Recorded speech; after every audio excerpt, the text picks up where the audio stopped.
শুভ সন্ধ্যা। প্রতি মঙ্গলবারের মতো এই মঙ্গলবারেও আমি জেফরিক রাজীব হোক আপনাদের সাথে আসলাম।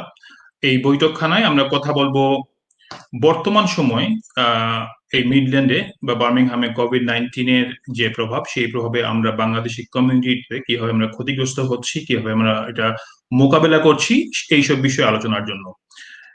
তার আগে আমি বলে নিচ্ছি, আজকের এই অনুষ্ঠানটা হচ্ছে পূর্বনার সিআইসি আয়োজিত উই রিকানেক্ট প্রজেক্টের আওতায় একটি সেশন। উই রিকানেক্ট বলতে আমরা যেটা বোঝাচ্ছি সেটা হচ্ছে যে এই প্রজেক্টের আওতায় আমরা বিভিন্ন সময় বাঙালি বা নন বাঙালি কমিউনিটিরা আমরা কিভাবে ছিলাম এই কোভিড-19 সিচুয়েশনে। কারণ আপনারা জানেন এই বর্তমান যে পরিস্থিতি, এটা সম্পূর্ণ একটা অপ্রস্তুত একটা পরিস্থিতি, আমাদের জন্য খুবই একটা নতুন নতুন বিষয় এবং একটা বিপদের সময়, একটা মহামারীর সময়, যেটা আমরা এই বর্তমান নিকট অতীতে কখনো আমরা এটা ফেস করিনি।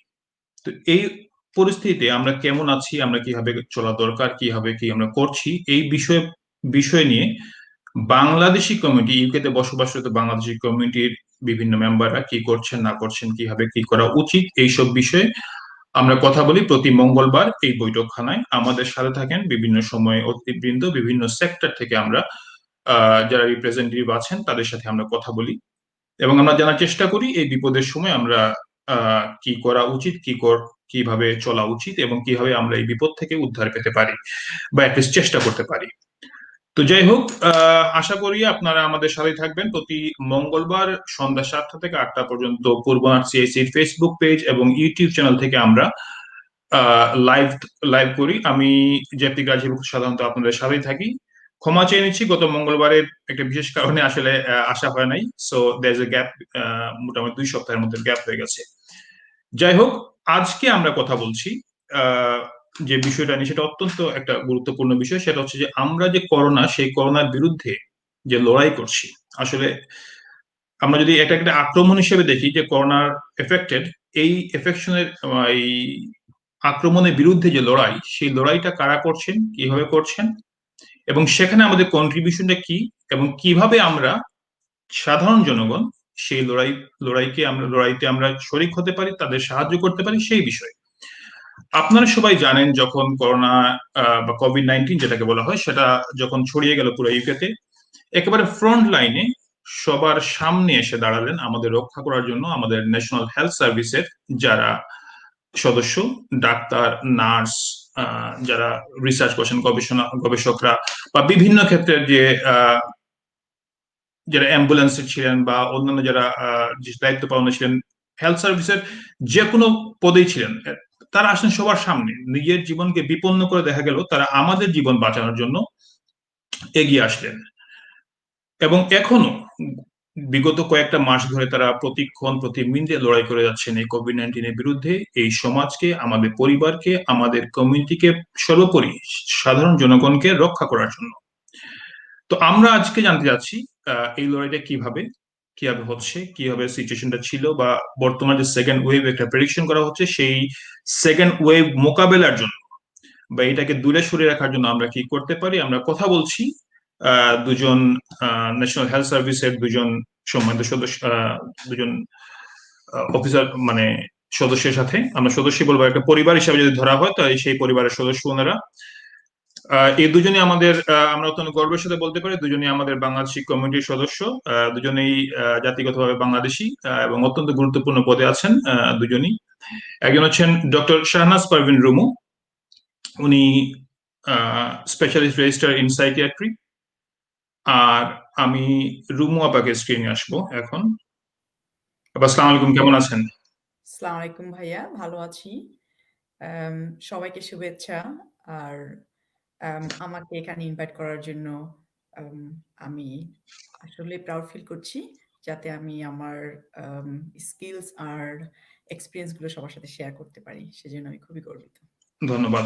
আমি পরিচয় করে দিচ্ছি আমাদের দ্বিতীয় অতিথির সাথে।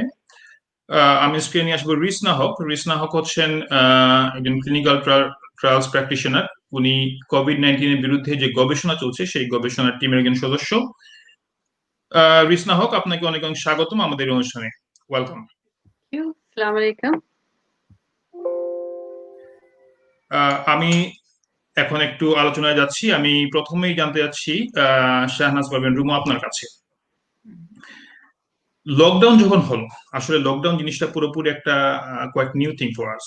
আমরা যারা বাংলাদেশ থেকে এসেছি, আমরা হরতাল দেখেছি, কারফিউ দেখেছি, কিন্তু এই দেশে আমরা কখনো এগুলো কোনো ফেস করিনি। So how was your lockdown period? আম ভাইয়া ঠিকই বলেছেন। আসলে এই লকডাউনটা আমাদের লাইফে ইউকে লাইফে I would say in my whole life actually I've never seen this. So lockdown হওয়ার একটু আগের থেকে আমি বলতে চাই যে যখন আমরা জানতে পেরেছি যে এম এরকম একটা সিচুয়েশন, কোভিড সিচুয়েশন আমাদের আম লাইফে এসেছে এবং আমাদের লাইফটা আসলে অনেকটা থেমে গিয়েছে, অনেকটা ভয়ের মধ্যে কেটেছে। নতুন একটা কোভিড সিচুয়েশন যেটা অনেকটাই অজানা ছিল আমাদের কাছে। সো একটা ভীতিকর পরিবেশ সৃষ্টি হয়েছিল। সো আম গভর্নমেন্ট যখন স্টেপ নিয়েছে, যখন দেখতে পেরেছে যে উম প্রচুর আ মানুষ আক্রান্ত হয়েছেন এবং অনেক আ মানুষ মারা যাচ্ছেন। তখন আসলে লকডাউন যেটা একটা রেস্ট্রিকশন করা হয়েছে আমাদের লাইফটাকে আসলে ম্যানেজ করার জন্য। এই সেন্সে যে to keep us safe and to keep the disease under control. এটা ছিল উদ্দেশ্য। সো লকডাউন হওয়াতে কয়েকটা বিষয়ে যেটা কয়েকটা জায়গায় যেটা এফেক্টেড হয়েছে সেটা হচ্ছে আমাদের হসপিটালে ফার্স্ট অফ অল যেখানে আমরা কাজ করি সেখানে আমাদেরকে অনেকটা রিস্ট্রাকচার করতে হয়েছে। আমাদের পুরা একটা অর্গানাইজেশনে চেঞ্জ আনতে হয়েছে যেখানে আমি খুব সামারি করে বলছি যেখানে ডক্টরসদের ডিউটি আমাদেরকে রিডিপ্লয় করা হয়েছে। নরমালি আমরা যেখানে ডিউটি করতাম সেই ডিউটিগুলোকে একটু ডিফারেন্ট ওয়েতে অর্গানাইজ করা হয়েছে যাতে আমরা ট্যাকেল দিতে পারি এই এক্সট্রা বার্ডেন, এক্সট্রা যে পেশেন্ট আসছে পার্টিকুলারলি কোভিড নিয়ে। আমাদের রুমা, আমি আমি আসবো এই বিষয়ে। আমি স্পেসিফিক কোয়েশ্চেন আপনি করবো, এটা আমি ডিটেলস জানতে চাচ্ছি। আসলে এটা ব্রিফ বললে হবে না, এটা ইজ ভেরি, এটা খুব ইম্পর্টেন্ট জিনিস আমি মনে করি আমাদের জানার জন্য। স্পেশালি আমরা অনেকেই মনে করি যে this things very easy to do এবং বাইরে থেকে বলা অনেক সহজ, কিন্তু আহ, যে একটা স্ট্রেসের মধ্য দিয়ে আপনারা গিয়েছেন, আমার মনে হয় এটা আমাদের কমিটি মেম্বারের জানা উচিত যে কতটুকু কষ্ট আপনারা করেছেন আমাদেরকে এর জন্য। আমি জানতে চাচ্ছি specifically, for example, as a person বা এজ এ ফ্যামিলি লাইফ এই লকডাউনের সময়, how was it? Thank you ভাইয়া। Um uh in personal family life সেখানেও একটা বড় ধরনের আসলে চ্যালেঞ্জ আমাদেরকে ফেস করতে হয়েছে। ফার্স্ট অফ অল নরমালি যে আমরা এক্টিভিটিস গুলো করতাম বাসাতে, অ্যাম যেমন অফিস থেকে এসে বাচ্চাদের সাথে একটু সময় কাটানো, ফ্যামিলি সবার সাথে একটু আসলে ক্লোজলি মা সময় কাটানো। সেটার ক্ষেত্রে অনেকটা লিমিটেশন ছিল। অফিস থেকে এসেই সবার আগে আমাকে খেয়াল করতে হয়েছে যে আমি আসলে নিজে ক্লিন এনাফ কিনা, নিজে সেফ এনাফ কিনা। আম আর হচ্ছে বাচ্চাদের বা ফ্যামিলির সবার সাথে মেশার আগে আমাকে যথেষ্ট আম সতর্কতা অবলম্বন করতে হয়েছে যে ফর এক্সাম্পল আমার ক্লথ চেঞ্জ করতে হয়েছে। তারপরে আমাকে স্যানিটাইজার ইউস করতে হয়েছে। To maintain my safety and my family as well.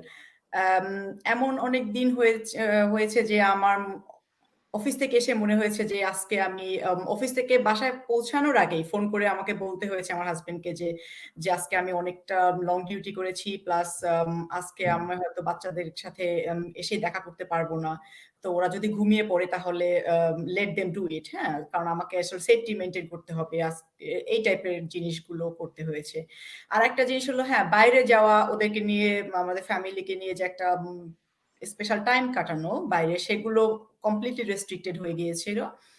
বাইরে শপিং এ যাওয়া, আম তারপরে হচ্ছে আরেকটা জিনিস যেটা বাসায় বলব যে বাচ্চাদেরকে আম ক্লোজলি যে জিনিসগুলো আমরা করতাম একসাথে বসে খেলা, একসাথে বসে মুভি দেখা, এই জিনিসগুলো আমাকে অনেকটা কেয়ারফুলি করতে হয়েছে। সো মনে হয়েছে যে অনেকটা লিমিটেশন চলে এসেছিল আমাদের ডে টু ডে লাইফ এ। ধন্যবাদ। দর্শক মন্ডলী, আমরা কথা বলছি কোভিড-19 এর সময়ে, এই যে করোনা কাল বা এই গুমট নিদান কালে আমরা কিভাবে আছি, কেমন আছি, সেই বিষয়ে আপনারা সরাসরি দেখতে পাচ্ছেন এই অনুষ্ঠান পূর্বনাট সিআইসির ফেসবুক পেজ এবং ফেসবুক গ্রুপ থেকে, ইউটিউব চ্যানেল থেকে। আশা করছি আপনারা সাথে থাকবেন। প্রতি মঙ্গলবার আমরা কথা বলি উই রিকানেক্ট প্রজেক্টের আওতায় এই বৈঠকখানায় বাংলাদেশি কমিউনিটির মানুষজন কিভাবে এফেক্টেড হচ্ছে বা কিভাবে চলছে এই বিপদের সময় সেই বিষয়ে। আজকে আমরা কথা বলছি কোভিড-19 এর বিরুদ্ধে যে লড়াই বা যুদ্ধ চলছে, স্পেশালি ন্যাশনাল হেলথ সার্ভিস যাকে আমরা এনএইচএস বলি, সেই এনএইচএস এর নেতৃত্বে সেই এনএইচএস এর দুজন এনএইচএস পরিবারের দুজন সদস্য আমাদের সাথে আছেন, ডক্টর শাহনাজ পারভীন রুমু এবং রিসনা হক। রুমু আপা, আপনার কাছে আরেকটা জিনিস জানতে চাই, সেটা হচ্ছে যে যখন স্পেশালি আমি যদি যতটুকু মনে হয়, যত লাস্ট জানুয়ারি ফেব্রুয়ারির দিকে, তখন আসলে এতটা মনে হয় না, স্পেশালি পার্সোনালি বা আমি আমাদের যে সাধারণ জনগণ যারা, আমরা আসলে ডিডন্ট এক্সপেক্ট দ্যাট এইটা it will be so much serious within a few months or something like that. এই ধরনের কোনো চিন্তা বা প্রস্তুতি কি এনএইচএস ছিল কিনা?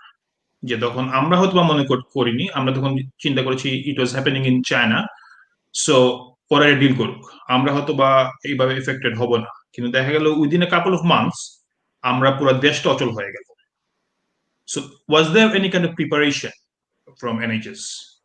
থ্যাংক ইউ ভাইয়া। আপনি খুব গুরুত্বপূর্ণ একটা কথা বলেছেন যে আমাদের মধ্যে এরকম একটা অ্যাজাম্পশন ছিল যে this COVID হচ্ছে particularly happening in China or Italy, those countries.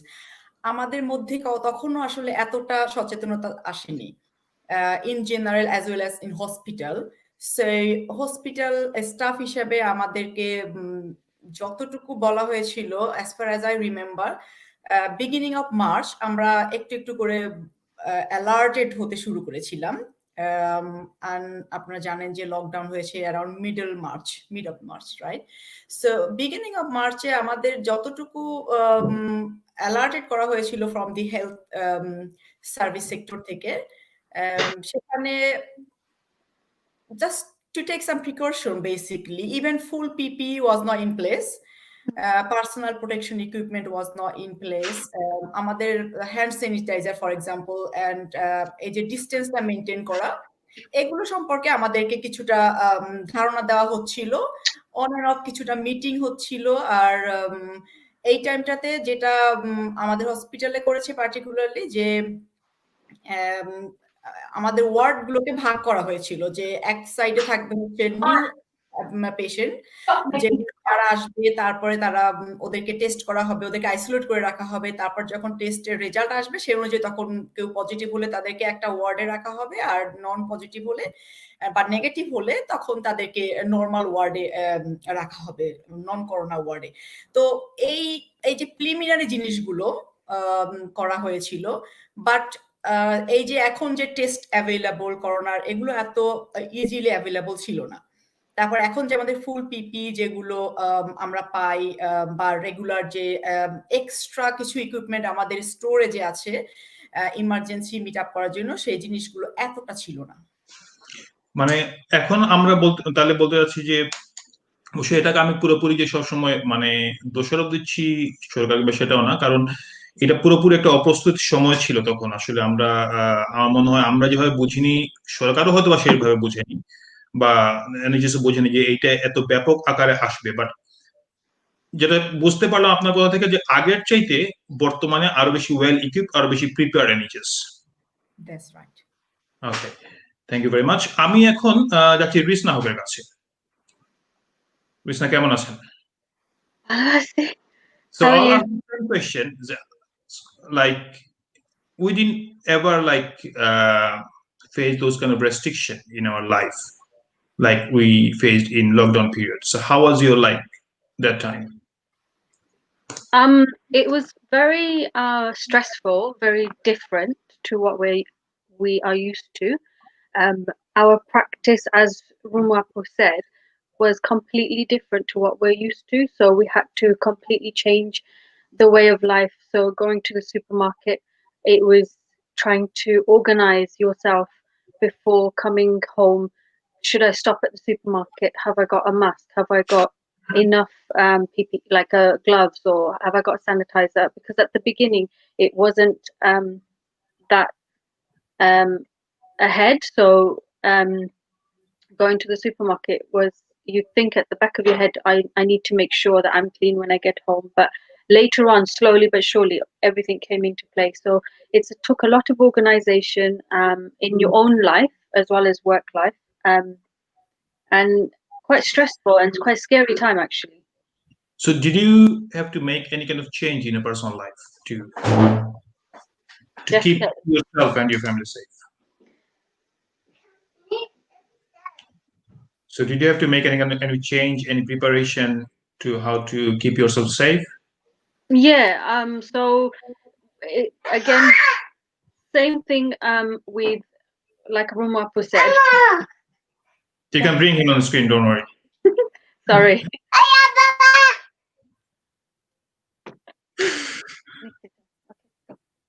So basically, okay, Papa. So like we have in our personal life, we like I said, the organization had to be there where you have to organize everything. You can't think about going to somebody's house and spending time with them. You can't think about going to a restaurant with extended family members. It's everything has to be thought about. Everything has to be organized. You have to, check before you go whether they're abiding by the rules, or if you don't feel comfortable, you have to then leave. So everything changed completely to what we are used to, basically. So changes wise, there was a lot of changes, mainly just organizing everything, double checking everything. এইটাই আমি দর্শক মণ্ডলী আমি আপনাকে জানাতে চাচ্ছি যে এখানে ডক্টর শাহনাজ ফারমিন রুমু এবং রিসনা হক যারা এই সেক্টরে কাজ করছেন তাদের এই দুটো কোয়েশ্চেন আমি করেছি খুব পারপাসফুলি। আমি জানতে চাচ্ছিলাম যে যেহেতু ওনারা এই ক্ষেত্রে এই ফিল্ডে কাজ করছেন, ওনাদের জীবনে কি পরিবর্তন এসেছে, ওনারা নিয়ে এসেছিলেন। তো দেখা যাচ্ছে দুজনেই কিন্তু বললেন যে দে আর প্রিপেয়ার্ড, লাইক ওনারা ওনাদের নিজেদের এবং পরিবারকে নিরাপদ রাখার জন্য দে টুক সাম লিটল স্টেপস। যেমন বাসা থেকে ঘর থেকে আসার আগে উনি মানে আগে কাপড়টা চেঞ্জ করে ফেলা, বা বাচ্চার সাথে সাথে সাথে গিয়ে মানে আমরা যেটা বাইরে থেকে আসি কাজ শেষে চাই বাচ্চাটাকে গিয়ে জড়িয়ে ধরার জন্য, বাট এই সময়টা দেখা যাচ্ছে যে ওনারা একটু গ্যাপ রেখেছেন, আগে নিজে পরিষ্কার হয়েছেন বা কাপড় চোপড় চেঞ্জ করার পরে ওনার ফ্যামিলি লাইফের সাথে গিয়ে ফ্যামিলির অন্যান্য মেম্বার সাথে গিয়ে মিট করেছেন। সুপার মার্কেটে যাওয়া বা এইসব ক্ষেত্রে যে আগে থেকে প্ল্যান করা, আমি যাচ্ছি, কাকে নিয়ে যাচ্ছি, কখন ভিড় হবে না হবে কম হবে, এই স্টেপ গুলো নিয়ে ওনারা নিয়েছেন। তো আমি মনে করি আমরা যারা আছি সাধারণ মানুষ, দর্শক মন্ডলী, আমরা যেন প্রত্যেকেই এই স্টেপ গুলো নেই। কারণ আসলে এটা এমন একটা রোগ, এটা তো আর মানে কাউকে বাছ বিচার করে আসছে না। তো আমাদের উচিত প্রত্যেকেরই কিছু স্টেপ নেওয়া, যাতে আমরা নিজেরা এবং নিজেরা নিরাপদ থাকি, নিজেদের পরিবারকে নিরাপদ রাখি। আরো কিছু কোয়েশ্চেন আছে, খুব ইন্টারেস্টিং কোয়েশ্চেন, বাট তার আগে আমি যে ছোট্ট একটা বিরতি, এই বিরতির পর আশা করছি আমরা আবারও ফিরে আসছি। আশা করছি আমাদের সাথে থাকবেন।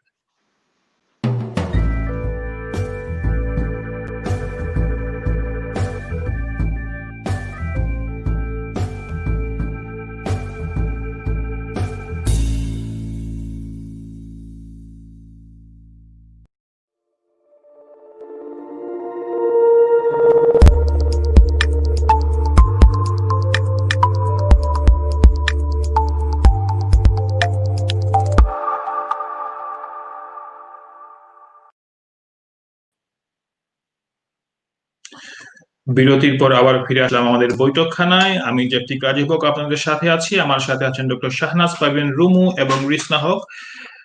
ওনারা দুজনেই কাজ করছেন ন্যাশনাল হেলথ সার্ভিসে। আমরা ওনাদের কাছ থেকে জানতে চাচ্ছি যে এই কোভিড-19 এর সময়, এই বিপদের সময় আমরা কেমন আছি বা আমাদের হেলথ সার্ভিসটা কেমন আছে।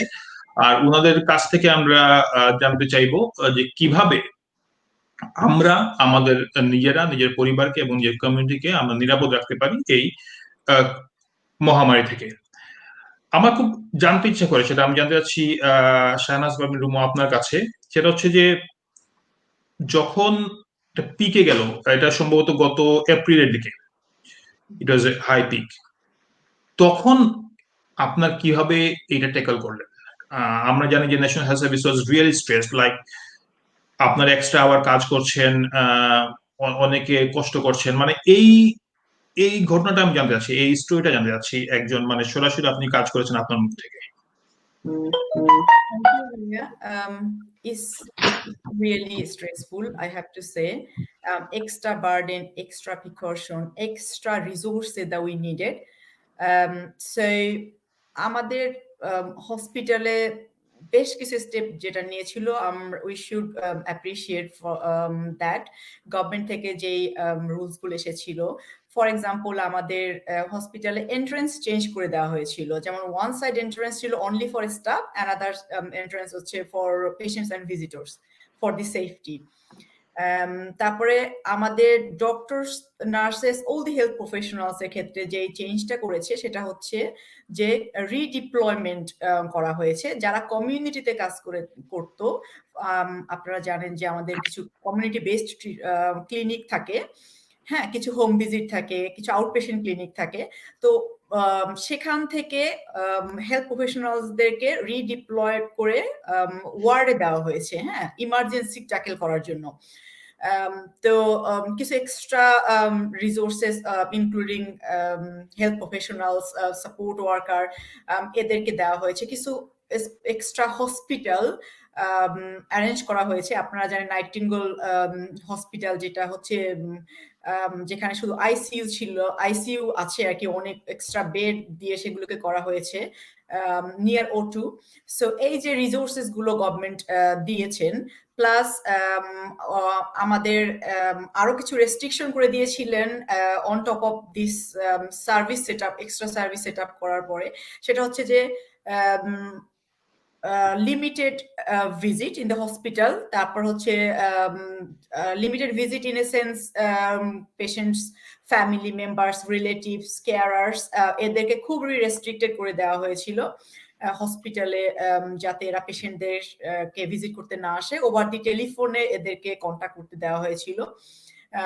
এখন কিছুটা চেঞ্জ হয়েছে, বাট ওই প্রাইম টাইমটাতে যখন খুবই বেশি কোভিড এফেক্টেড হচ্ছিল এবং অনেক পেশেন্ট মারা যাচ্ছিল, সেই ক্ষেত্রে তখন খুব অনেক রেস্ট্রিকশনটা খুবই স্ট্রিক্ট করা হয়েছিল। আর এই যে পিপি কথা বলছি, হ্যান্ড স্যানিটাইজার, তারপরে আমাদেরকে এক্সট্রা প্রিকশন নেওয়া, সেগুলো খুবই ওয়েল মেনটেন করা হয়েছিল। একটা এক্সাম্পল আমি বলবো, যেটা হচ্ছে সবাইকে করতে হতো যে as soon as we entered into the hospital, into the ward, আমাদের হচ্ছে ওখানে রাখা ছিল হচ্ছে টেম্পারেচার মেজার করার একটা ইকুইপমেন্ট। সবাইকে টেম্পারেচার মেজার করে তারপর সেটা রাইট ডাউন করে, name and the temperature write down করে, তারপর ওখান থেকে পিপিইটা পরে তারপরে আমাদেরকে ওয়ার্ডে ঢুকতে হয়েছিল, ইনক্লুডিং হসপিটাল। তারপর হ্যান্ড স্যানিটাইজার তো সবসময় আমাদেরকে এভরি এনকাউন্টার উইথ পেশেন্ট আমাদেরকে ইউজ করতে হতো। তারপরে পিপি যেটা আমাদেরকে ডেইলি চেঞ্জ করতে হতো, মানে first thing in the morning আমরা যখন পিপি ইউজ করতাম, সেটা only for that day, one time use basically. এই জিনিসগুলো আমাদেরকে করতে হয়েছিল।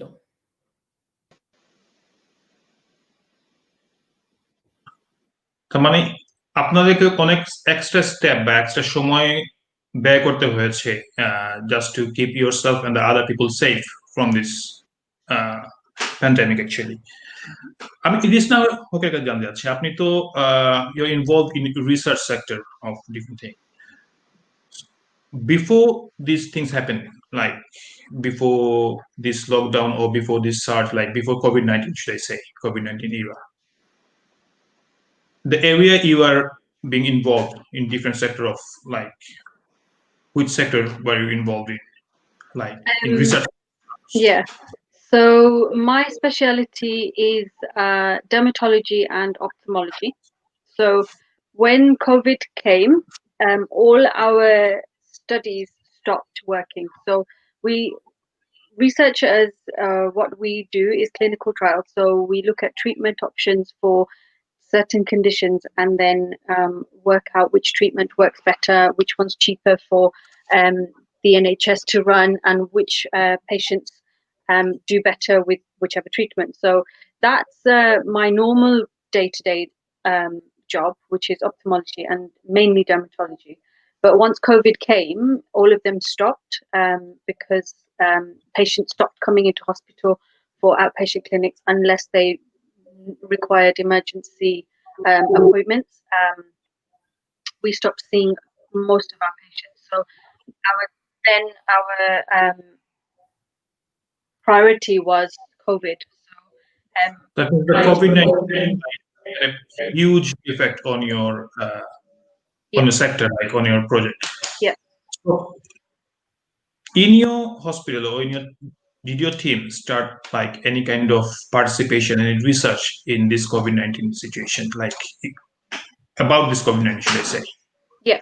So straight from day one, we had about 3 studies that went straight off. So usually a study takes about 6 months to set up from start to finish. So from the idea to coming to a consultant who wants to run it to actually starting to recruit patients, it takes about 6 months. These studies were set up in days, weeks. So we had to run off the back foot. So we literally had a few pages say, right, this is the study we're going to run. We need to do this. And it was recruiting patients mainly coming into ITU who were very, very unwell, because they were the priority to try and save or to try and treat those patients. So we started recruiting patients into trials where they looked at different treatments, which are currently running through the NHS. So antivirals, antibiotics, and through there slowly we got a good picture of which antibiotics, which antivirals work, because recruiting all these patients. And then slowly but surely our portfolio increased. So we now have more than 5 or 6 studies running altogether. There is a criticism done by a few people actually that UK government or overall the NHS was a bit slow to respond against this. They are comparing few things against Italy, France, or maybe other European countries. They're saying UK government or the NHS was quite slow. But the picture I'm getting actually from you and Dr. Rumo, like NHS kind of like the response was quite quick. As you said, like normally if you want to set up a study, you take normally 6 months. You are doing it within days. The same thing, like as long as the number of patients is increasing, as the Rumu said, like they were taking a small steps to keep themselves or the patients safe. So how do you like answer those kind of criticism against NHS, especially? Not against NHS, should I say? I think yes, it came a little bit later. So I mean, lockdown went in sort of end of March. So before then, we already knew patients were coming in. So we had things in place. They didn't all come together. So like Rumapu said, you had one entrance for coming in for staff, one entrance for visitors. They didn't stop visitors straight away because, again, it was contained. It was contained into a certain part of the hospital. So the rest of the hospital continued going because we had patients coming in for treatments. They came in for follow-ups. So we had to keep going. Then slowly they realized actually this is getting worse. So then they, got to the point where you would have one lift for patients who were being transported who were highly suspected of COVID, and one lift for patients who were, not suspected COVID or had no infection. So, if you were going to the second floor, you'd have to go into the blue lift, which meant that it was COVID free, and then a red lift for patients who were being transported from one ward to another. So slowly but surely, the wards started increasing because there were more patients coming in. So they weren't just contained in one part of the hospital. So as that happened, they had to then increase their system on organization and breaking each section into different zones, basically. দর্শক মন্ডলী, আমরা যখন আসলে কথা বলছি এর মধ্যে একটু আপডেট জানিয়ে দিই। আসলে আপনারা অনেকেই জানেন যে পুরো পৃথিবীর মতো ইউকেতে বর্তমানে এই কোভিড-19 এর যে মহামারীটা আবারও বৃদ্ধি পাচ্ছে। স্পেশালি যেটা পিক ছিল গত এপ্রিল মের দিকে, সেটা একটু আবার কমে গিয়েছিল জুলাই অগাস্টে। বাট আমরা দেখতে পাচ্ছি যে এটা আবার বৃদ্ধি পাচ্ছে এই রিসেন্ট লাস্ট 2-3 সপ্তাহের মধ্যে।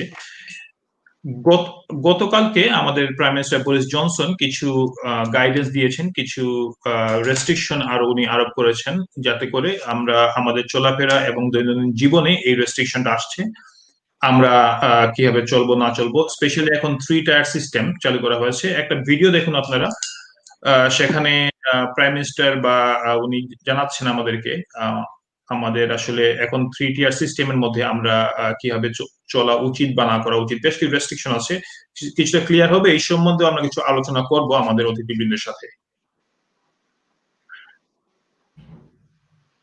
I take no pleasure whatsoever in imposing restrictions on these businesses, many of which have gone to great lengths to reopen as safely as possible. Nor do I want to stop people enjoying themselves. But we must act to save lives.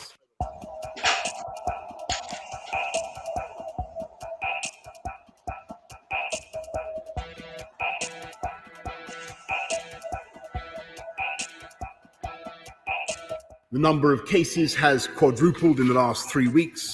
There are now more people in hospital with COVID than when we went into lockdown on March the 23rd.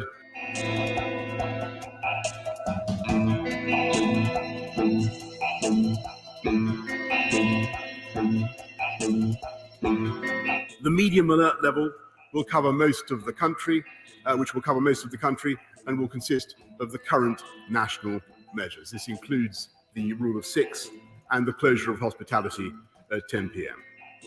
The high alert level reflects the interventions in many local areas at the moment. This primarily aims to reduce household-to-household transmission by preventing all mixing between different households or support bubbles indoors. In these areas, the rule of 6 will continue to apply outdoors, where it is harder for the virus to spread, in public spaces as well as private gardens. Most areas which are already subject to local restrictions will automatically move into the high alert level. As a result of rising infection rates, Nottinghamshire, East and West Cheshire, and a small area of High Peak will also move into the high alert level.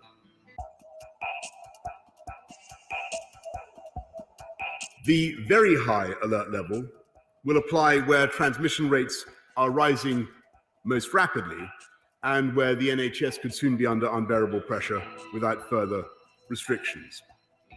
In these areas, the government will set a baseline of prohibiting social mixing indoors and in private gardens and, I'm sorry to say, closing pubs and bars.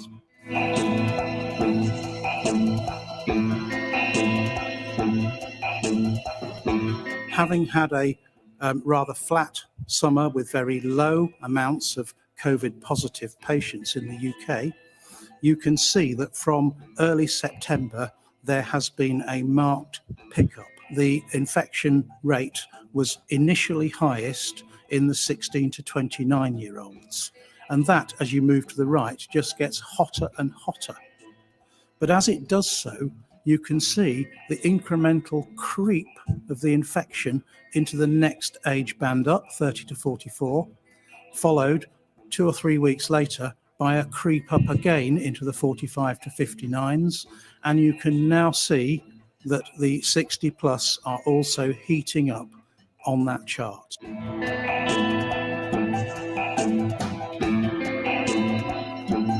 In the last 4 weeks, hospitals in the Northwest and the Northeast have witnessed a 7-fold increase in COVID patients in their intensive care units. And if infections continue to rise, in just 4 more weeks, they could be treating more patients than they were during the peak of the first wave. In fact, we now have more patients in hospital with COVID-19 than we did before the government announced restrictions of March the 23rd in the spring.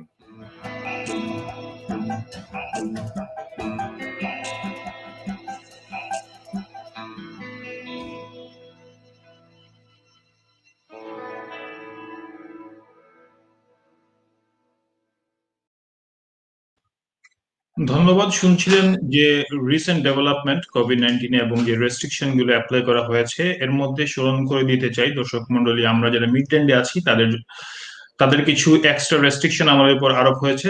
সেটা হচ্ছে যে আগে আমরা ছিল rule of 6, আমরা বাইরে আমরা meet করতে পারবো 6 জন বিভিন্ন ফ্যামিলি মেম্বারের সাথে। এইটা এখন কিছু রেস্ট্রিক্টেড, যে সাপোর্ট বাবল বা যে আমরা বাবলের মধ্যে আছি, ওনারা আসলে এখন রেস্টুরেন্ট বা অন্য পাবে আমরা কারোর সাথে মিট করতে পারছি না ফ্যামিলি মেম্বার ছাড়া, এবং একজন আরেকজনের বাসায় বেড়াতে যাওয়াটা আপাতত বন্ধ থাকলো। তো যাই হোক, আমি জানতে চাচ্ছি শাহনাজ পারবিন আপনার কাছে, সেটা হচ্ছে যে এই যে রেস্ট্রিকশন যেটা অ্যাপ্লাই করা হয়েছে বর্তমানে 3টা টায়ার সিস্টেমে, এজ এ হেলথ এক্সপার্ট আপনি কি মনে করেন, উইল ইট বি মানে effective, or do you want something else, some extra measure to be implemented? What do you think? ধন্যবাদ। ফার্স্ট অফ অল গভর্নমেন্ট যে 3 টিয়ার সিস্টেম করেছে এটা একটা আমি বলবো এটা ভালো একটা step, particularly for general people, যে তারা বুঝতে পারবে ওই এলাকাতে বা ওই স্টেটে তাদেরকে কতটুকু সচেতন হতে হবে, এই যে রেস্ট্রিকশন দেওয়া হয়েছে এগুলো ফলো করতে হবে, এবং how much according to level of this tier. In the hospital আমি বলবো যে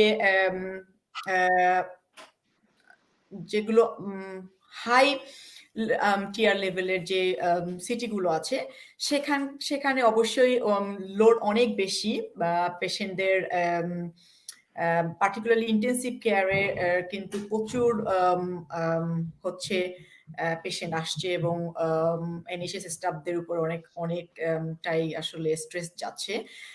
সো এটা দেওয়ার জন্য বা এটা ডিক্লেয়ার করার জন্য যে high level, medium level and low level, এটা হেল্প করবে এনএইচএস স্টাফদেরকে to actually equip them or to actually get well resources to that particular area.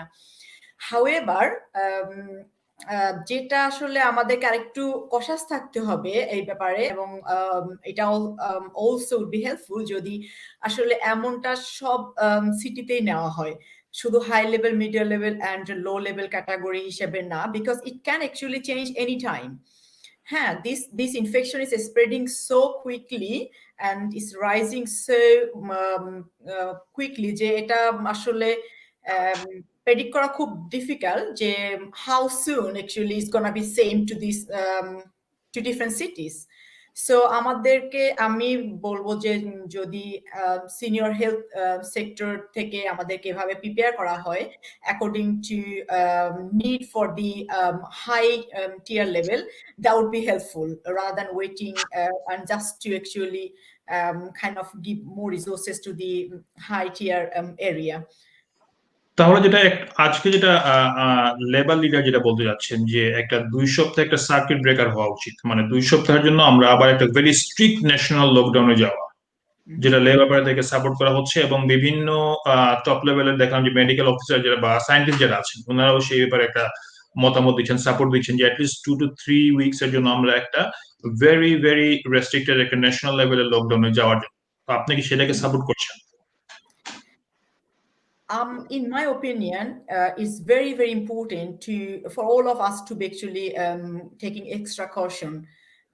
আর আমরা যেটা শুনেছি যে উইন্টারে এই ভাইরাসটা হচ্ছে খুব র্যাপিড স্প্রেড করে and can survive better way. So I appreciate this honestly, and this restriction should be actually applied ASAP to all areas in UK. As we have learned from the previous, the first wave, as you know, it took quite some time for us to kind of accept and to kind of be prepared for second wave, which we are all know that is already here. So we should not waste our time.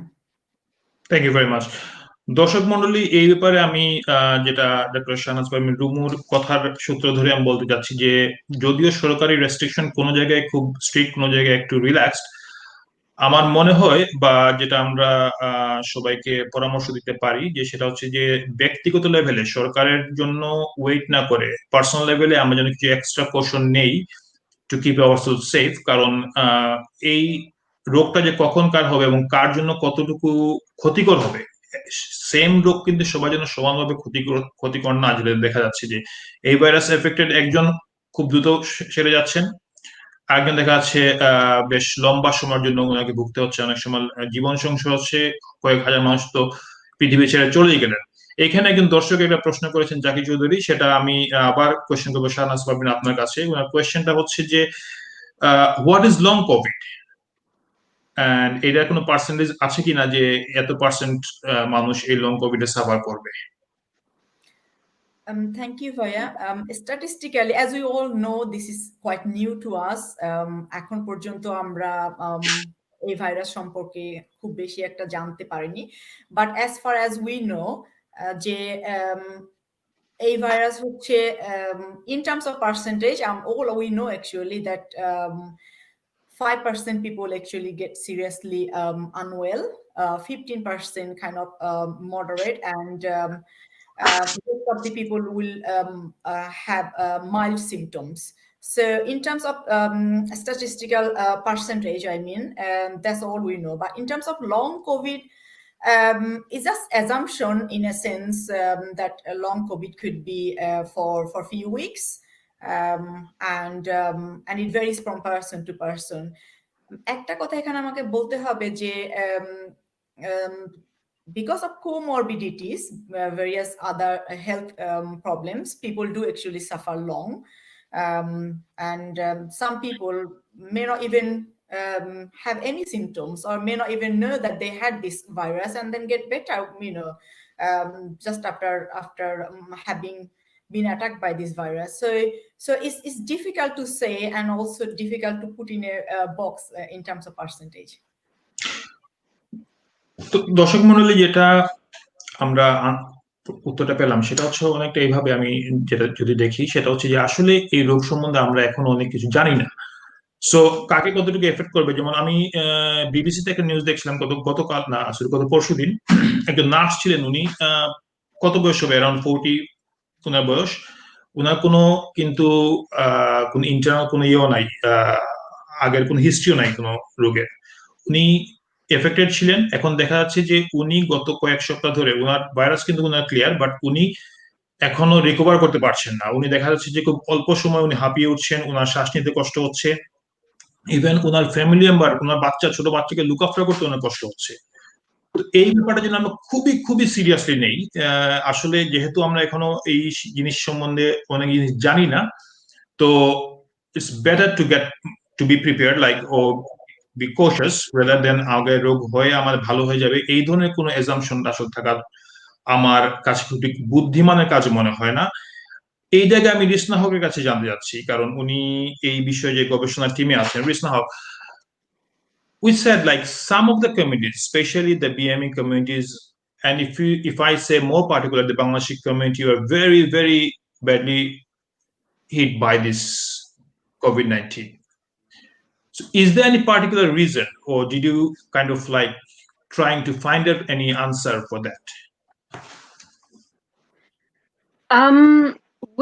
We've seen a lot of traits on in the BME community. So like Rumiapo said, there are certain comorbidities that participate in COVID and making you more susceptible to be affected.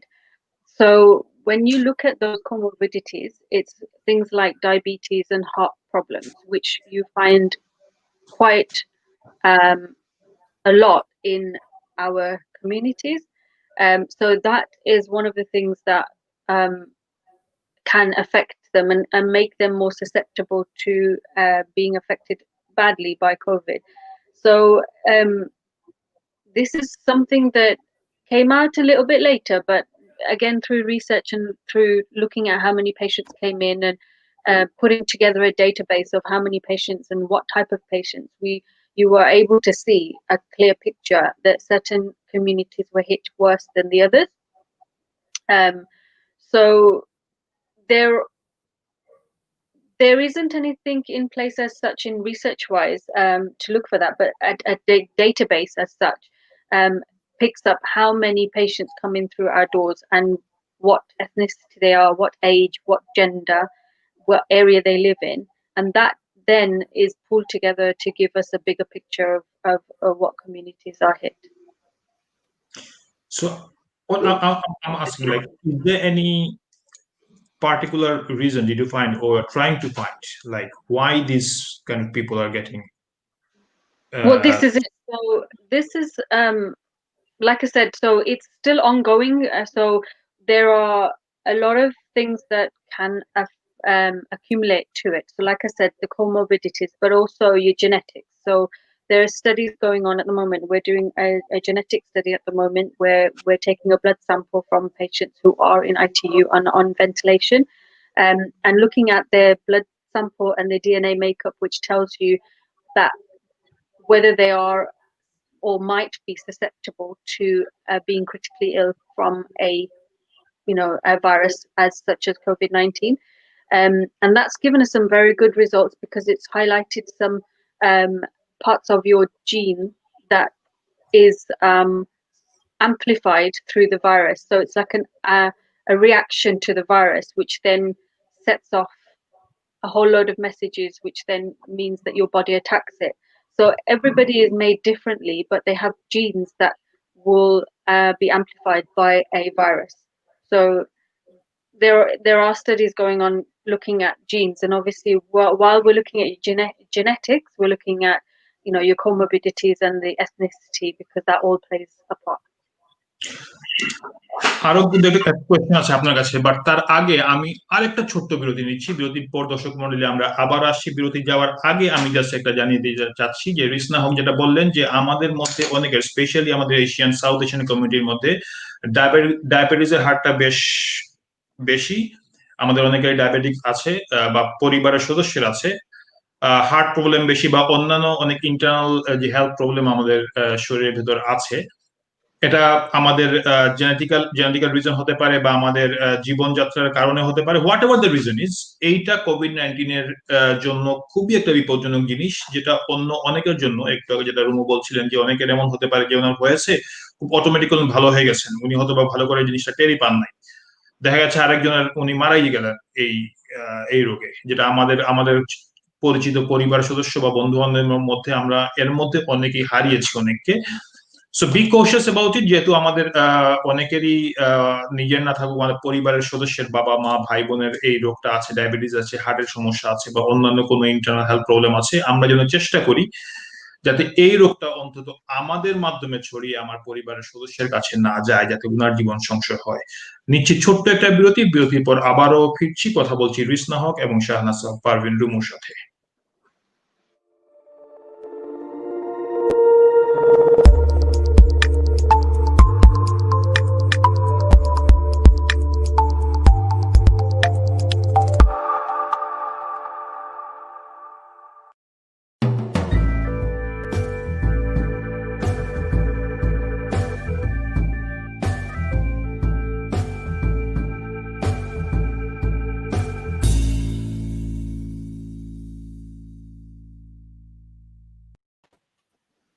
বিরতির পর আবার ফিরে আসলাম এই বৈঠকখানায়। পূর্বনার CIC আয়োজিত we reconnect প্রজেক্টের আওতায় প্রতি মঙ্গলবার সন্ধ্যা 7টা থেকে 8টা পর্যন্ত আমরা কথা বলি এই ইউকেতে বাংলাদেশি কমিউনিটির লোকজন কিভাবে কোভিড-19 এর মাধ্যমে এফেক্টেড হয়েছেন এবং কিভাবে আমরা নিজের পরিবারকে, নিজের চারপাশের কমিউনিটিকে এই রোগ থেকে আমরা নিরাপদ রাখতে পারি। আমরা কথা বলি সমাজের বিভিন্ন সেক্টর থেকে, আমরা প্রতিনিধিত্বশীল 2-1জনকে নিয়ে আসি অতিথি হিসেবে, কথা বলি ওনাদের সাথে। আজকে আমাদের সাথে আছেন এই করোনার বিরুদ্ধে যারা একেবারে সামনের কাতারে দাঁড়িয়ে যুদ্ধ করেছেন নিজের জীবনকে বাজি রেখে আমাদেরকে নিরাপদ রাখার জন্য, সেই ন্যাশনাল হেলথ সার্ভিসের 2জন সদস্য। ওনাদের সাথে আছেন clinical trials practitioner Rizna Haque এবং Shahnaz Parvin Rumu, specialist registrar in psychiatry.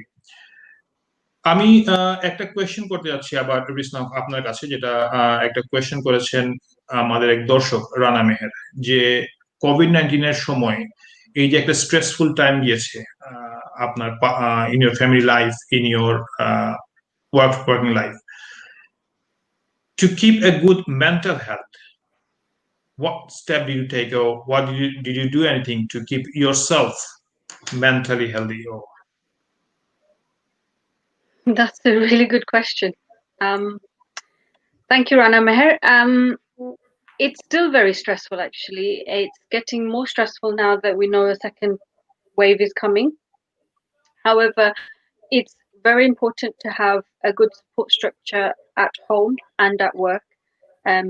Talking a lot, and just talking to people who are going through the same thing. So at work, we have people We have a well-being support system where we can go and offload and talk to somebody who is trained to deal with stress, and having a good, like I said, a good support structure at home where you can come home and offload. The stress is always there. Firstly, about whether we're doing the right thing work-wise, whether our job is we're getting the right answers. Because in theory, we are writing history here. Because this is not going to happen, or hopefully not going to happen in our lifetime again. So, it's very important that we get our steps right. So there's that stress that you're doing the right thing, you're recruiting the right patients, you're talking to the right people. Also, family as well. You're stressed that your family's safe, how to keep them safe. So all of that does build up, but it's about having the right support structure in place to help offload and take that off you when needed. Same question আমি জানতে চাচ্ছি শাহনাজ পারভিন আপনার কাছে। So মানসিক স্বাস্থ্য আসলে এটাকে আমরা অনেক সময় খুব একটু ইগনোর করি। তো নিজে ভালো থাকার জন্য এই যে স্ট্রেসফুল টাইমে কি কি পদক্ষেপ ছিল আপনার? থ্যাংক ইউ ভাইয়া। দি মোস্ট ইম্পর্টেন্ট কোয়েশ্চেন যেটা এখন আপনি করলেন। আসলেই এই কোভিড সিচুয়েশনে মেন্টাল স্ট্রেস বা মেন্টাল হেলথের উপরে কিন্তু আসলে হিউজলি এফেক্ট পড়েছে। এবং পার্টিকুলারলি আমি সাইকিয়াট্রিক ডিপার্টমেন্টে কাজ করি। I can tell you that there are floodings of patients with mental illness coming up now. And সেজন্য আমাদেরকে অবশ্যই নিজেদেরকে আগে হেলথের ব্যাপারে সচেতন হতে হবে। আমরা যখন হেলথি থাকবো তখনই আমরা কিন্তু একটা প্রপার হেলথ সাপোর্ট প্রোভাইড করতে পারবো। সো ইন টার্মস অফ আমার পার্সোনাল হেলথ সাপোর্টের ব্যাপারে আমি যেটা করেছি সেটা হচ্ছে যে আমি একটা স্ট্রাকচার রুটিন ফলো করি, both for work and family life. সেখানে আমি চেষ্টা করি নিজেকে ভালো রাখার, নিজের ফ্যামিলিকে ভালো রাখার, particularly physical health and mental health both, because we know that mental and physical health are inter related. So healthy খাবার, টাইমলি খাবার খাওয়া, তারপরে কিছু এক্সারসাইজ করা, কিছু ভালো টাইম ফ্যামিলির সাথে কাটানো। ফর এক্সাম্পল আমি মুভি দেখি, প্রচুর রিল্যাক্সেশন টেকনিক ফলো করি আমি অনেক সময় স্পিরিচুয়াল কিছু টকিং আছে সেগুলো শুনি, কিছু মুভি দেখি ফ্যামিলির সাথে রিল্যাক্স করার জন্য। প্লাস আমার যে নলেজ অ্যান্ড স্কিলস আমি সেটা শেয়ার করি। এটা আমি প্লিজড যে আমি আমার ফ্রেন্ডস, রিলেটিভস এদের সাথে শেয়ার করতে পারছি আমার নলেজ এবং স্কিলসটা। প্লাস ওদেরকে আমি একটা প্র্যাকটিক্যাল আইডিয়া দিতে পারছি what's going on in hospital, কারণ আমরা ফ্রন্ট লাইনে থেকে আমরা বুঝতে পারছি আসলে how much people are getting affected both physical and mentally. So এইভাবে অন্যদের সাথে শেয়ার করে যেমন কিছুটা রিলিফ ফিল করা যায়, প্লাস কিছুটা প্লেজার পাওয়া যায় যে I am able to help actually by sharing my knowledge and skills. ফ্যামিলির সাথে সময় কাটানো, যেটা আমি বললাম, হেলদি খাবার, এক্সারসাইজ, এভাবে আসলে নিজেকে ভালো রাখার চেষ্টা করছি। But overall is really stressful situation. And I think the last thing I want to say about this is just be reassured that you are not alone, and we all are actually here and facing the same situation. So please just take the best step that you can to keep yourself safe and others safe. ধন্যবাদ রুমু আপনাকে। দর্শক মন্ডলী, এই জিনিসটা তাহলে যেটা বুঝতে পারলাম রিসনা হক এবং শাহনাজ পারভিন রুমুর কাছ থেকে, সেটা হচ্ছে যে আমাদের যে মানসিক স্বাস্থ্যটা সেটার দিকে লুক আফটার করা কিন্তু ভেরি ভেরি ইম্পর্টেন্ট। এবং কয়েকটা জিনিস আমরা নিতে পারি, ছোট ছোট পদক্ষেপ। একটা যেটা বুঝলাম, কথা বলা। আপনি যদি কোনো স্ট্রেস ফিল করেন, আপনি কথা বলেন আপনার ফ্যামিলি মেম্বারের সাথে, বন্ধু বান্ধবের সাথে শেয়ার করেন ব্যাপারটা। অনেক জিনিস কথা বললে মনটা অনেক সময় হালকা হয়, দেখবেন অনেক সময় আপনার স্ট্রেস লেভেলটা কমে গেছে। আমরা যেন কথা বলি, নিজের ভেতরে জিনিসটা গুটিয়ে না রাখি। আরেকটা হচ্ছে যেটা একটা রুটিন লাইফ লিড করা, আমরা হেলদি যেন খাবার খাই, পারলে যদি বাইরে যেতে নাও পারি ঘরের ভেতরে বা পিছনে গার্ডেনে যেন কিছুটা এক্সারসাইজ করি। এবং ভালো আপনার যদি মুভি দেখতে ভালো লাগে আপনি কিছু মুভি দেখেন, যদি বই পড়তে ভালো লাগে যে ধরনের বই পড়তে ভালো লাগে আপনি কিছু বই পড়েন, গান শুনতে ইচ্ছে করলে গান শুনেন, আহ ধর্মীয় অন্যান্য যদি কোনো পদক্ষেপ উপাসনায় মনে করেন বা নামাজ রোজায় মনে করেন যে আপনার মনটা শান্ত হবে, আপনি সেটা করেন। নিজে ভালো থাকার জন্য শুধু শারীরিক ভাবে না, মানসিক ভাবেই এই এই যে একটা বদ্ধ পরিবেশ, এটা খুবই খুবই খুবই খুবই দরকারি। আরেকটা কোয়েশ্চেন সেটা হচ্ছে করেছেন Sultana Rahman, is there any research going on to see if someone can get COVID twice? Rizna Hawk. Oh, that's a very good question, actually. No, at the moment there isn't, but the genetic study that we're doing at the moment should help us to see if there's anything that would mean that you are susceptible to getting it twice. We all know that it's quite rare to get it twice. There's been a very few number of cases throughout the world to say that they've had it twice. Thankfully, they've not been that severe the second time round. They've been worse than the first time, but not severe enough to cause a fatality. But not at the moment, but the genetic studies would hopefully help us. But also, we're looking at the antibodies that our bodies produce automatically, which hopefully will tell us a little bit more information about how much that will then help towards fighting the disease if it comes again. আমরা আমাদের অনুষ্ঠানের almost শেষ পর্যায়ে চলে এসেছি।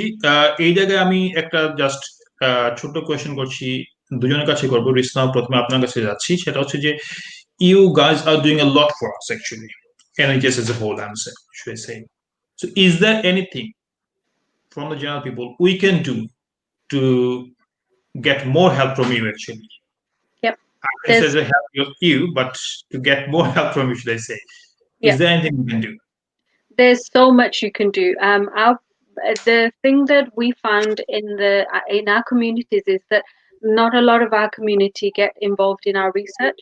So it's about asking about research, asking is there any other treatments that we can have, which you are running in the hospital at the moment.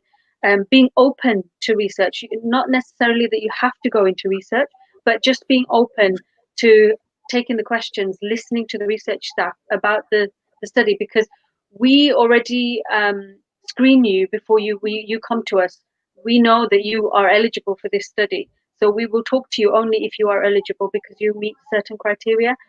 The other thing is the vaccines trials. We've got about 1% of our BAME community in it, so I would ask and request our community to get involved in the research, because we cannot change our practice. We cannot answer questions for COVID if we do not get involved in the research, because that's what helps our treatment. So we need to get involved. So if I want to get involved, do I need to be picked up, or is there any way voluntarily I can be involved? Yeah. There's an option like where to go and how to contact. Yeah. So there are, if you go to the gov.co.uk websites, there are many websites that tell you about the trials. So for example, the vaccine trial I've just told you about, you can actually volunteer by going on to gov.co.uk and you can type in, just in Google, even if you Google COVID trials, the vaccine trial will come up. But mainly the trials that we're running at in the hospital, we approach you because you are in the hospital and you meet the criteria. But there are community projects that are going on which we are asking our community to volunteer. So you can ask your GP, you can go onto the internet and Google. ধন্যবাদ রিসনাক আপনাকে। আমরা আমাদের অনুষ্ঠানের একেবারে শেষ পর্যায়ে, Shahnaz room, আপনার কাছে জানতে যাচ্ছি।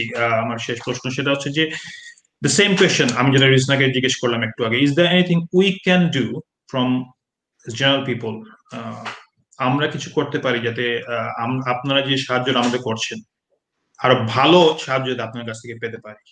What's your advice? Thank you. আমি এখানে কয়েকটা পয়েন্ট হাইলাইট করব। সেটা হচ্ছে যে first of all look after yourself, আর ফলো করেন যে যেই সাজেশনগুলো দেওয়া হচ্ছে হেলথ রিলেটেড, সেফটি রিলেটেড, সেই জিনিসগুলো আমরা যদি ফলো করি, যেই সব রেস্ট্রিকশনগুলো দেওয়া হয়েছে সেগুলো আমরা যদি আসলে আমাদের ডে টু ডে লাইফে ফলো করি, তাহলে আমরা সুস্থ থাকতে পারবো এবং আমরা hopefully we can actually survive well and হয়তো কোভিড থেকে আমরা রক্ষা পেতে পারবো। তো সেক্ষেত্রে আমাদের help in a sense that you can stay home and healthy, so that indirectly helps us. The other thing is if be strong psychologically. Even if you or your family members or relatives gets unwell, don't just panic, ask for help. আর হচ্ছে যে এখন Covid সম্পর্কে আমি যেটা রিঅ্যাসিওর করব যে আমরা অনেকটাই এনএইচএস এখন comparatively more expert, we know better than before. So আমরা এখন অনেকটাই এই কোভিড সিচুয়েশনটাকে আসলে হ্যান্ডেল করতে শিখেছি। So not to worry, but ask for help and also follow the suggestions and rules that comes up for our day-to-day life. That's how you can actually help us and keep us all safe. ধন্যবাদ। দর্শক মণ্ডলী, আমরা আমাদের অনুষ্ঠানের একেবারে শেষ পর্যায়ে চলে এসেছি। শেষ করার আগে দুই একটা জিনিস আমি আপনার কাছে শেয়ার করতে চাই। সেটা হচ্ছে ন্যাশনাল হেলথ সার্ভিস শুধু এই বিপদের সময় না, এই বিপদে আসার আগে থেকেই আমাদের পাশে ছিল, এখনো আছে। আমরা আশা করছি এই সার্ভিসটা আমাদের জন্য চালু থাকবে এবং আমরা এদের কাছ থেকে সাহায্য পাবো। আমাদের কিছু কাজ আছে যেটা আমরা করতে পারি, ছোট ছোট স্টেপ যেটা নিয়ে আমরা তাদেরকে হেল্প করতে পারি যাতে আমরা ভালো কিছু হেল্প ওদের কাছ থেকে পাই। একেবারে প্রথমে সেটা হচ্ছে যে, আমি আবার বলছি প্রথমেই, সেটা হচ্ছে যে অযাচিত গুজবে কান দিবেন না এবং রিউমার ক্রিয়েট করবেন না। আমি যখন কমিটি, আমার কাজ হচ্ছে কমিটি রিলেটেড কিছু কাজ, মানে আমি আমাদের কমিটি মেম্বারের সাথে অনেক সময় আমার যোগাযোগ হয়, কিছু হাস্যকর কিছু অভিযোগ শুনি। তো আমাকে একজন আজকের অনুষ্ঠান সম্বন্ধে একটা প্রশ্ন করতে বলেছিলেন, আমি সেই প্রশ্ন আসলে করিনি। এটা প্রশ্নটা এতই হাস্যকর, এই ধরনের প্রশ্ন আসলে করা উচিত না। যেমন কয়েকটা জিনিস আমাদের আছে, আমরা কনস্পিরেসি থিওরিতে বিশ্বাস করি। সেটা হচ্ছে যে এনএইচএস নাকি ইচ্ছা করে বৃদ্ধ মানুষদের মেরে ফেলছে জনসংখ্যা কমানোর জন্য। তো এই কথাটা একজন মানুষ সিরিয়াসলি বলেছেন, কিন্তু এই জিনিসটা আসলে, মানে এটা আপনি শুনলে হাসবেন না রাগ করবেন সেটা ডিসিশন নিতে একটু সময় লেগে যায়। যে মানুষগুলো দিনকে রাত করে আমাদেরকে সাহায্য করছেন, আমরা কিভাবে এই ব্লেমটা করি যে জনসংখ্যা কমানোর জন্য, যে পপুলেশন নাম্বার কমানোর জন্য সরকারের নির্দেশে আমাদের বৃদ্ধ মানুষজনদের মেরে ফেলা হচ্ছে। তো সেটা না হয় ইংল্যান্ডে হলো, সারা পৃথিবীতে তো কয়েক লক্ষ মানুষ মারা গেলেন, সব দেশে কি সেম সিচুয়েশন নাকি? সো যাই হোক, এই ধরনের স্টুপিডিটি এর সাথে আসলে তর্ক করাটা উচিত না। আমি শুধু একটা রিকোয়েস্ট করবো প্লিজ, সেটা হচ্ছে যে বি সেন্সিবল। যে প্রত্যেকটা সময় এনএইচএস আপনার সাথে ছিল বিপদ আপদে, এখনো যদি মাথা ব্যথা থেকে শুরু করে ক্যান্সার পর্যন্ত প্রত্যেকটা রোগে যাদের কাছ থেকে যেতে হয়, have some trust on them, কিছুটা বিশ্বাস করেন। আপনি যদি কোনো সমস্যায় সহযোগিতা বা করতে না পারেন, দয়া করে সেটাকে খারাপ করবেন না। অ্যাটলিস্ট ভালো করতে না পারেন, যেটা আছে সেভাবে দেখেন, জিনিসটা খারাপ করবেন না। কিভাবে আমরা সাহায্য করতে পারি সেটা কয়েকটা স্টেপ যেটা আমরা ওদের কাছ থেকে শুনলাম, সেটা হচ্ছে যে আপনি একটা ভালো লাইফ লিড করেন, একটা হেলদি লাইফ যতটুকু পারেন লিড করেন, ভালো ভালো খাবার খান, একটু এক্সারসাইজ করেন, এবং সরকার যে পদক্ষেপগুলো নিচ্ছে দরকার হলে একটু বেশি কিছু করেন, কম করার চেষ্টা করবেন না। মুখে একটা মাস্ক রাখেন যখন বাইরে যাচ্ছেন আপনারা। অন্য কারোর সাথে গিয়ে হাত মিলানো কোলাকুলি করার দরকার নেই। বন্ধুত্ব অনেক হবে, এখন একটা শীতের সময় খুব একটা ইনক্রিজ হচ্ছে এই রোগের, যাতে আমরা অ্যাটলিস্ট 2 মিটার দূরত্ব রেখে কথা বলি। যেখানে জনসমাগম হচ্ছে পারতপক্ষে সেটা এড়িয়ে যাই, খুব একেবারে বিপদে না পড়লে। আরেকজনের বাসায় বেড়ানো যাওয়ার অনেক সময় পাবো, সেটা আপাতত বন্ধ রাখি। এবং ভেরি ইম্পর্টেন্ট, যেটা রিসনার কাছে শুনলাম, যে আমরা এই যে black and minority ethnic community, আমরা কিন্তু very hardly hit from this pandemic. কিন্তু রিসার্চের ক্ষেত্রে দেখা গেল যে আমরা মাত্র 1% পার্টিসিপেশন দেই সেখানে, কোনো একটা কারণে আমরা যদি সেখানে পার্টিসিপেট না করি, তাহলে এই যে ডাক্তাররা আছেন বা গবেষকরা আছেন, যে জিনিসটা ওনারা খুঁজছেন, যে কিওর খুঁজছেন বা এটা একটা প্রতিষেধক খুঁজছেন, ওনাদের পক্ষে সেটা সম্ভব না। আমাদের কাজটা হচ্ছে যেন আমরা সেখানে পার্টিসিপেট করি। পার্টিসিপেট করতে টাকা পয়সা লাগে না, কিচ্ছু লাগে না, আপনি শুধু কিছু তথ্য ওনাদেরকে দিবেন। এই তথ্যটা দিয়ে যেন আমরা ওদের সহযোগিতা করি। সরকারের যে পদক্ষেপ, যে রেস্ট্রিকশন যেগুলো আছে, সেগুলো আমরা পদে পদে মেনে চলি। শেষ করার আগে আমি শেষ করছি আমাদের অনুষ্ঠান শেষ করার আগে আমি আন্তরিকভাবে ধন্যবাদ জানাচ্ছি শাহনাজ পারভীন রুমু আপনাকে, আপনার এই ব্যস্ত সময় থেকে আমাদেরকে সময় দেওয়ার জন্য। আমি ধন্যবাদ জানাচ্ছি রিসনা হক আপনাকে, আপনি আপনার ব্যস্ততার মধ্যে এবং এই যে পারিবারিক, আপনি আপনার দুটো বাচ্চাকে সামলে আজকে এখানে আসতে হচ্ছে আমাদেরকে সময় দেওয়ার জন্য, এবং আপনার দুজনের কাছ থেকে আমরা বেশ কিছু কিছু মূল্যবান তথ্য পেলাম। এই তথ্যগুলো আশা করছি আমাদের কমিটি মেম্বার যারা আছেন, যারা শুনছেন, তাদের কাজে লাগবে। দর্শক মন্ডলী, আমরা শেষ করার আগে একটা ছোট্ট একটা নিমন্ত্রণ দিচ্ছি আপনাদের। একটা কনসোর্টিয়াম আছে Oval, our voice in art and literature, সেই নেটওয়ার্কের আওতায় আগামীকালকে একটা লাইভ প্রোগ্রাম আছে। সেটা হচ্ছে যে একটা স্লোভাক ফোক ডান্সের একটা সেশন আছে।